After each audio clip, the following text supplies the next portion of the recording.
All right, there we go. Ready? Yep. 5, 4, 3. Good morning, wrestling fans. Welcome to PWR today, Tuesday morning, September 22nd. It's the second day of fall. I mean, depending on, which calendar you're running by, the Mayan calendar or the, end of the world calendar, the 2020 calendar. But we're definitely into fall. And I'd like to fall into introducing my guest. I haven't seen him for about a week. So it's David Herro. Good morning, Dave. Good morning. I was confused. I thought today was Wednesday until you called. So I woke you up, was what you're saying. You thought some kids were on your lawn, and you get off my... Oh, it's Meathead. Yeah, exactly. I'm like, what the French toast is going on here? Shut the front door. All right. This portion of the PWR today brought to you by Manscaped.com, Manscaped.com.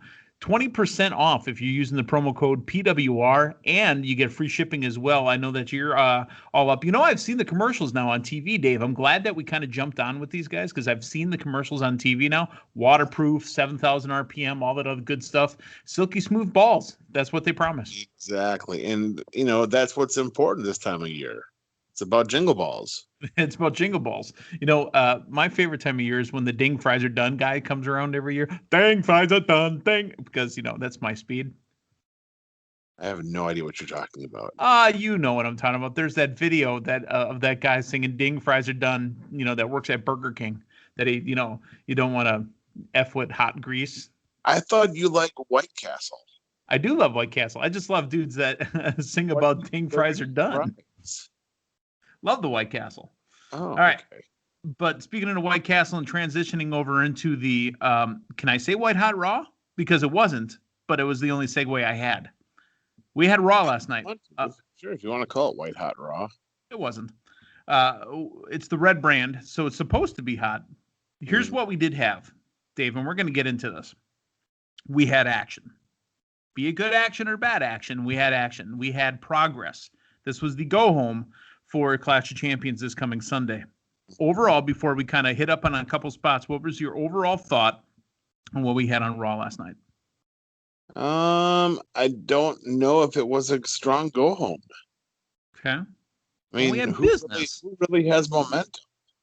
Okay. The only one that has momentum is Randy Orton right now. Oh no, I defer. Or I disagree. We'll get into it. I'm going to talk about a lady that seems to have momentum. And we'll get to that in just a second. The show opens up with the signature being altered. Oh, boy. Here we go. It's Retribution time. And as they start the show off, how is it they have half masks? Oh, boy, here we go. Well, we're making progress. They're going to talk. Halloween Express stores are open now. Right. I mean, because you got Captain Top, Captain Hot Topic is also on the program, according to KO. Yeah. So, all right. Here comes Retribution. Boy, we can see some faces. Those are some clear faces. I hope down the road they'll explain this to us, because right now, them randomly getting the 5 main characters, quote unquote, of Retribution, getting WWE contracts makes absolutely no sense. Why? They've already been under contract in NXT, so that's the angle they should have gone with. Right. Well, I mean, you're talking behind the scenes. I'm talking about on-screen product that we're being given. We know that they already had contracts, but I'm talking about the stuff on TV. That they should have said. They shouldn't have said that they just got contracts. They should have been like, "Hey, from what we understand, there are only talents under the contract that are disgruntled." Yeah, that would have made more sense. They didn't. So here we go. Clearly, that's Mia Yim. Clearly, that's Mercedes Martinez. Not so clear, but very likely Dominik Dijakovic. Again, I practiced that name forever. Now he goes by a new name. And not so clear, but very recognizable. A young man that was doing commentary on Raw up until last December when he had an issue with Brock Lesnar. That's Dio Madden. And then what was the last name you said? I think you said it was Shane Thorne. Shane Thorne, yes. Okay. WWE contracts. They get a 6-man tag. So that's going to be Shane Thorne, Dio Madden, and Dijakovic. Well, let's listen. Let's not be the smart mark guy. Let's call them by what they're Oh, being called. we're making that transition right now. Okay, it's Teabag, Slap Nuts. Okay. Okay. This is not 1999 WCW. There's no Yeah. slap nuts on here. You know. By the way, that one works. So when you do the taping on Thursday, go ahead and use that. I know you were trying it out this morning. It's going to work. Take it to Thursday with you. Yeah, why not, right? Absolutely. I mean, hey, there's nothing better than watching Damian Nelson squirm by things. Because I mean, that's really what you and I have kind of been tag team partners on that for the 20 plus years of the show. I had the first half, you got the back half, and all we do is just poke and poke and poke and make him just. Yeah, that entertains me. To me, it's funny. To no end. No, exactly. All right, so the official names now are T-Bar, Mace, and Slapjack. Slapjack, I believe, is Thorn. T-Bar is Dijakovic, and I might be wrong. Mace is Dio Madden. And it just makes sense, M to M. Those are their new names. So we are going to go with those names from now on, and they're going to have a main event match against the Hurt Business. I like what they're doing with the Hurt Business, even though I prefer the Hurt Business to continue to stay the quote-unquote heels. Them also being the for-hire muscle is not a bad deal. Here's the thing. The Hurt Business is protecting their investment. Correct. But they've been heels every other segment on the show. They've never once said they want the fan support. Right. They're just saying, hey, what, you're screwing up our, what we got going. Right. Exactly. Okay. So Retribution's here. It's kind of like a market statement as to what's going on in the world if you look at it that way, too. Good. All right. So here's what we got going on. They're here. Yes. They're under contract now. They're going to pay us back in Retribution. They could do whatever they want. They can try. Yeah. They can try. Because at the end of the night, again, we're going to bounce back and forth here. At the end of the night, Drew McIntyre led the locker room, which is the way the champion of the show, if he's face, should be doing. He led the locker room out there. Your beef has always been, where's the rest of the locker room? Well, they showed up last night. Finally, yes. And they were being led by the leader, which I thought was fantastic. Right. Led by the champion, the leader of the number one face in the show. Yes, that's absolutely the way it should be. I like the masks. I mean, again, you say that it's Halloween season. The pop-up stores are open now. So yeah, they're everywhere. And there's a lot of Bane masks on clearance right now because that movie's a few years old. Let the games begin. Mm-hmm. Okay. Well, I mean, we've been wearing masks since March, apparently. So, yes. I mean, why not have a group with masks on their face now? Exactly. Because that leads me into my next story here, which is there's been another COVID outbreak within NXT. I don't know what's going on. And me being the person that I am, that I am Team Elephant. I mean, I've said it before, and I'll kind of say it again. I've always been on that side. And to be honest, we talked about this, touched on it, and we don't go too deep into it. But I think the whole gimmick with the masks is there's some shenanigans going on with it. Wear it, don't wear it. All right, so you're supposed to wear it, but you're on the NFL sideline and you're not wearing it. There's supposed to be social distancing, but you got Raw Underground with people basically elbow to elbow. I mean, come on. So really, I mean, at the end of the day, wash your hands, wash your butts. That's what you should be doing. Just take care of yourself. Yeah, just take care of yourself. So, who knows how far it's gone? Who knows who it's hit? Hopefully everybody's okay, because that's really the only thing I care about. That if you got it, take care of yourself, get your fluids. Once you're done, donate plasma, because that stuff is, we're looking for the antibodies as well. So, right, exactly. So, like I said, that led us into, and the other thing I kind of teased and I want to bring up now, you say the only one that's got the momentum. I actually would call out your girl and say she's got the momentum. Oh, Zelina Vega does, but she does, but you just know that with it being on the pre-show, it's not being featured, and she's really only got her heat this past 2 weeks. Yeah, well, she got some last week because she came out and started it. Yeah. No, but beating Mickie James was a great win for her, and then jumping on Asuka, was great. But and listen, I love I know you do. She's one of my favorite people in the universe.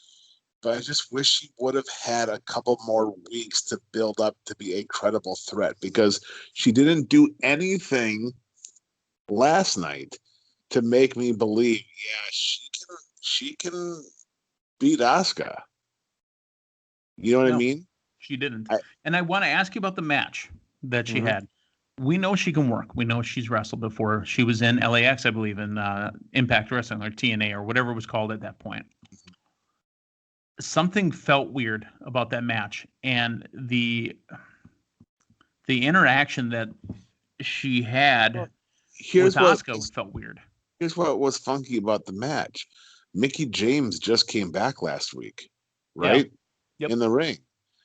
Zelina Vega hasn't wrestled a singles match in forever. Right. Is there just a chemistry issue there? Yeah. I mean, that's what it felt like to me. It's chemistry, it's rust, it's everything. It's not like, in the past, they could have spent the last 2 or 3 weeks on house shows working together to get everything. Right, exactly. Being out on the road, kind of fine-tuning. Mm-hmm. That's exactly what I thought. I said it just felt... It was clunky, is what it was. Clunky. Clunky is a good word. And I'm going to kind of segue off of that. And there was another clunky match last night. At least I felt this. And you're the expert. I'm not. I'm just the person that calls what I see. Dominic's working with new people now, and it felt super clunky. Yeah, they're just throwing him together now with whatever. Right. That triple threat match was not needed at all. I mean, the business there, all they did is put over Andrade and Garza a tag that has 100 different opportunities to become the tag champs. Yep. Well, for first, without Zelina this time. Right. They should have. Seth Rollins and Buddy Murphy should have got that. I just don't understand why they wouldn't let Buddy Murphy and Seth Rollins run with the tag team. I think that would be good for Seth. They've had them. They've lost them. But, yeah, that would maybe change what they're doing, because right now, kind of leaning on Buddy Murphy and Aaliyah, there's something going on with Buddy Murphy and the Mysterio family. Yeah. Mm-hmm. Well, it's Latina heat. That's what it is. Latina heat. Yeah. Latina. Yeah. Oh, I miss Eddie. And I miss China there in that whole segment, too. That was such great stuff. His mamacita. That was good TV back then. I literally looked forward to watching those segments. But as I was saying, it felt clunky because, I mean, Dominic's been pretty protected. I mean, if you ask me, he's worked strictly with Seth, strictly with Buddy, and had Dad mostly around, for whatever. This is the first time they was in with Humberto, in with Garza, and in with Andrade. Yeah, he was in there with 3 guys besides himself that know how to lucha wrestle. Right, exactly. So, and I wondered this too. Go ahead, Dave.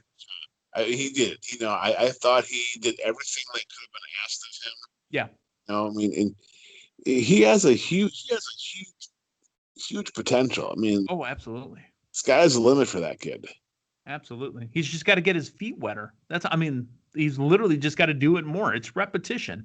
It's something that, in my other life, something that I preach on a daily basis. Look, I'm not amazing. I just done it for so long. Just do it over and over and over again and become second nature. So I have nothing against Dominic, but it felt clunky. But, that's what we have. That's where we're at. And now, again, the winners of that tag team triple threat. And Dominic and Humberto were out of the last 3 to 4 minutes of that match with nowhere to be found, just laying on the side. Yep. Again, I don't think they belonged in there either. Yeah. But let's talk about Andrade and Garza, because I have Andrade on Team Super. I've got Garza. So we're on the same side this time, my friend. Yeah, I'll be getting some gold on Sunday. Well, so will I, but if they don't win, I'll be keeping some gold because I also have the tag team champions. Right. And you're going to have negative points on that. So, yep. And, with that main event, Drew McIntyre, Randy Orton with no Keith Lee. Now that Keith Lee is officially not in the match, unless it changes by Sunday and they put him in for a triple, I believe Keith Lee is going to cause interference on Randy Orton. And my boy Drew is going to win a specialty match. I hope not. I really think that Randy Orton might win this match. We've been saying that for a while, and Randy is. I don't know, man. What? I mean, granted, Randy's amazing, right? So Randy finished off the show with a RKO out of nowhere on Drew. That's how the show went off the air. Excuse me. And if Randy wins the match, he becomes a 14-time world champion. But other than him being the number one heel and then being able to run to say he's the legend killer, no one can beat him, what else is there for him? I really do think that this is another Drew McIntyre, defense. Well, Drew got the big victory over Randy at the last pay-per-view, but I just see in an ambulance match, it's a way of protecting Drew McIntyre also. He's not getting pinned or submitting. Correct. I mean, he could tie him up somehow and throw him in the ambulance. Or Keith Lee could turn on Drew and throw him in the ambulance. Well, he very well could, but then that leaves. Who knows? I mean, then maybe Big Keith Lee and Randy Orton are a faction together. I don't know. On paper, this pay-per-view looks pretty good to me. Stacked, actually. Yeah, I'm looking forward. I'm really looking forward to seeing Jey Uso. Do you think they go 3 hours this time? I mean, because honestly, their last handful of pay-per-views have been short. Yeah, but I think Jey Uso and Roman Reigns might steal the show. I think that might be the best match of the night. It's fantastic that Linda and I talked about this yesterday morning. The reason Roman is back, this is my opinion, is one, bigger building if Roman is high risk, which he is, and they won't bring that up because he's the heel, so you don't want to have empathy for him. But Roman can have his own locker room, and his first program is going to be working with family, somebody he's comfortable with. I'm absolutely happy he's back, and I think that really the way they went off the air on SmackDown Friday night with him, again, folks, it's an audio podcast, but if you can imagine the hand going down the face, it was perfect. I enjoyed it. It was good television. Yes. Happy to see Roman back. I really do think that this is a time, even though Jay, I don't think he's winning a belt. Like I said a few times, I can just hear Papa Kishi saying, boy, this is your time to show up. Jey Uso is the sacrificial lamb for Roman Reigns to go. Absolutely. But this is the time for Jey Uso to show the office that he's not a tag team wrestler anymore, that he's a number one top tier main event player in a singles. This is his chance. So even though we all think he's not going to win, to show that he's like a Kofi Kingston. Yes, exactly. This is his chance to show the office, the management at WWE. You know what? I can go and I can carry a main event pay-per-view match. I can carry a main event SmackDown match, singles wrestling. When my brother comes back, we'll work out something then. But right now, I'm a guy you can count on every day. This is his time. So I'm excited for it. I like it. I was disappointed when Jey Uso when he didn't win the Intercontinental title tournament. I thought that would have been a great spot for him, but damn, this is even better. This one's even better. The office has given him a shot, and it's time. I'm so happy. Speaking of giving shots, a former world champion wanted to throw around some hands, right? And I've been asking you for weeks now, what is Raw Underground built for? And that's a phrase I've been using for years. The Royal Rumble is built to elevate this person, or, this match is built to elevate this person. What is Raw Underground for? And we had said, we kind of came to the conclusion that it was going to be Dabba and Dabba Kato. Yeah. Dabba Kato got beat clean by Braun, knocked the F out. Ass handed. And I even thought, I swerved myself on this. When Dabba Kato came out to the KO show with Shane McMahon, like, all right, over the top rope, big man. He's got that not from the U.S. voice and demeanor. Okay, sounds mean. Oh my God, this guy might be a star. Right. Done. Yeah. Just like Debo got knocked the F out. I was surprised that he didn't beat Strowman by cheating. And then put heat on himself. But I mean, it's kind of hard for Dabba Kato to come back now and be taken as a serious threat when he got knocked out by Braun Strowman. Well, knock the F out, just like Debo. And like Braun Strowman, he's a top guy. He's one of the top 5 guys. So it's well deserved. It shouldn't be shocking. The part that's shocking is you built up Dabba Kato to be a badass, and don't even get a payoff on it. Even an hour before the match, you built him up to be a badass. Even up to an hour beforehand, I'm like, wow, okay, this might be one of the new guys. All right, I'm ready. Yep. Nothing. Even if, again, like you said, even if Strowman, comes away victorious, walks away, the only cool spot I thought was where they start chucking people at ringside at each other. That's funny to me. Yeah, but that even gets old too. You know what Right. I mean? But yeah, I was just shocked that he legit got knocked. As far as the story goes, he was legit. Right. Exactly. Well, that was Raw. That's a Chris 20 for you and me, Dave. I want to talk one more friend of the program. I'm going to talk collarandelbowbrand.com. I was just poking through the website. I'm looking for some winter gear. It's time to kind of update your stuff. collarandelbowbrand.com. PWR360 is the promo code. Get yourself 10% off. What do you wear, Dave, when it comes to later on in the year? Do you got any hoodies? Do you got any? What are you wearing? Everything I wear is basically collar and elbow. There's winter jackets that are coming out, the big puffy warm ones. The hoodies are fantastic. You got the front zip hoodies as well. Okay. Yeah, you just can't go wrong with anything Perfect. collar and elbow. Yeah. Like I said, I was literally just starting to get ready because you're in Wisconsin like I am, and the temperature just dropped, literally disappeared out of nowhere. Not this week. We're going to be in the upper to mid 70s this week. So. Yeah, they already shut down the pool, so it's fall time for me. Yeah, I hear you. All right. Well, hey, get your collar and elbow. Keep your balls clean with manscaped.com. And make sure you're tuning in every day for PWR Today. For David Herro, I'm the man they call Meathead. Thanks for stopping by. So long, everyone.